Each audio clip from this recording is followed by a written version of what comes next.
আসসালামু আলাইকুম ওয়া রাহমাতুল্লাহ। আমি আল্লাহ পাকের দরবারে শুকরিয়া আদায় করছি যে আমরা একটা মহৎ কাজের মধ্যে উপস্থিত হতে পারছি।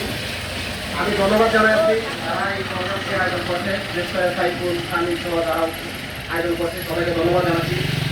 সবাইকে ধন্যবাদ জানাচ্ছি যারা শতদস্তা রেখেও এখানে উপস্থিত হয়েছে মুসলমানদের জন্য।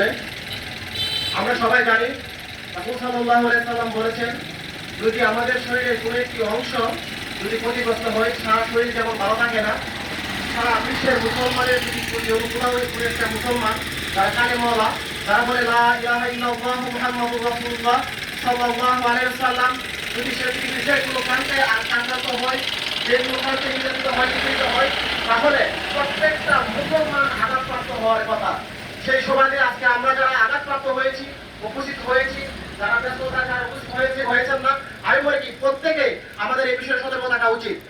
সম্মানিত উপস্থিতি, আমরা জানি ভারতবর্ষে মুসলমানদেরকে দীর্ঘদিন ধরে নির্যাতিত নিপীড়িত করা হচ্ছে, হত্যা করা হচ্ছে, মসজিদ ভাঙা হচ্ছে, ব্যবসা প্রতিষ্ঠান ভেঙে দেওয়া হচ্ছে, বাড়িঘর জ্বালিয়ে দেওয়া হচ্ছে, দর্শন করা হচ্ছে। এটা কোনো একটা খেলা নয়। আমরা এর তীব্র নিন্দা এবং প্রতিবাদ জানাচ্ছি। আমাদের সম্মানিত সরকার মহোদয়কে আমরা অনুরোধ করব, আপনারা রাষ্ট্রীয়ভাবে রাষ্ট্রদূতকে তলব করে এর নিন্দা এবং প্রতিবাদ খুব জানাবেন। আমরা আপনাদের কাছে এর আকুল আবেদন জানাচ্ছি।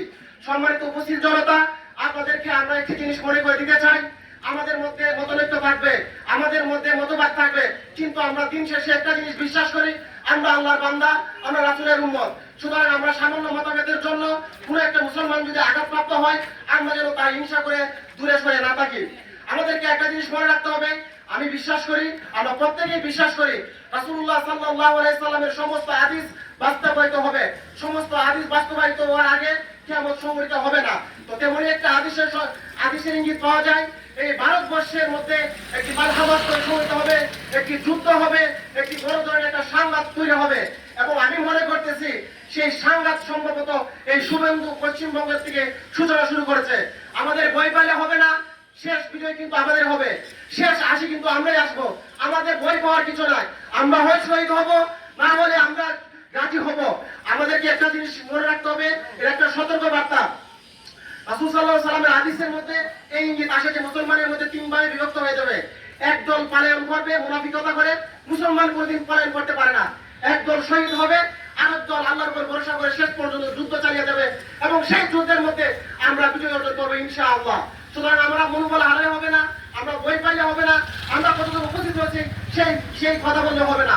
আমরা জানি শাহজালাল আমরি রহমাতুল্লাহ আলাইহি, আমরা জানি খালেদ বিন ওয়ালিদ রাদিয়াল্লাহু আনহু, আমরা ইতিহাস জানি, আমরা তাদের উদ্দেশ্যই আমরা ঈমান নিয়ে আমরা এগিয়ে চলবো ইনশাআল্লাহ। যখনই এই মুহূর্তে মুসলমানদের উপর নির্যাতন নিপীড়িত হবে, আমি সাথে কাউকে নিয়ে যে কোনো জায়গায় আমরা আমাদের সমর্থ অনুসারে আমরা প্রতিবাদ করবো ইনশাআল্লাহ। সবাই রাখি তো? আসসালামু আলাইকুম ওয়া রাহমাতুল্লাহ।